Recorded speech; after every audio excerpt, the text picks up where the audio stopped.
But the reality is that it doesn't change the position of US tech, NVIDIA, Microsoft, and others relative to AI revolution.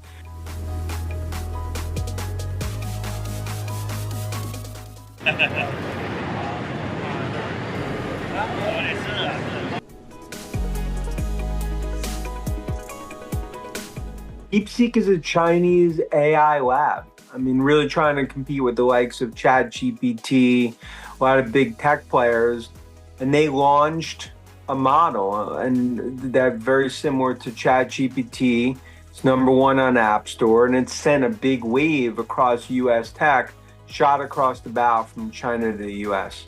Yeah, I think the worry is that they, in theory, were able to do this without NVIDIA's latest chips, as well as the model. It's a strong model. But the reality is that it doesn't change the position of US tech, NVIDIA, Microsoft, and others relative to AI revolution. And I do believe it's a huge overreaction that we're seeing in stocks on this DeepSeek sell-off.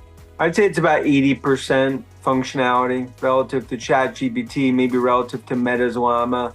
There's some strengths, some areas of weakness in terms of what they're able to do.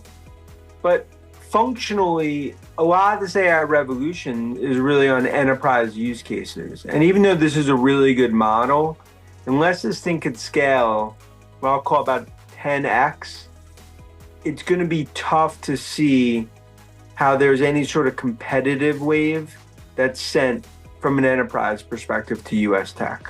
I think US tech's probably 2-3 years ahead of China when it comes to actual AI tech, because of the NVIDIA chips and because of the hyperscalers, Microsoft, Amazon, Google. Now, look, that could clearly be narrowed, but especially in terms of the chip exports, in terms of NVIDIA, I think that's going to be the biggest issue for China. They're going to have shots on goal. But when it comes to AI revolution, that will continue to be led by US tech. I actually think there's a good reality check, because if anyone could come near what DeepSeek's done in terms of the just cheaper, basically training models, that's going to increase AI use cases. It's going to increase computing power.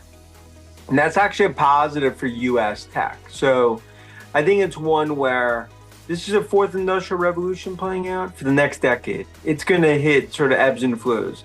This is a white knuckle moment. I think we look back on 6, 9, 12 months from now, it was more of an opportunity and kind of a scare, but it didn't really change where this is all heading.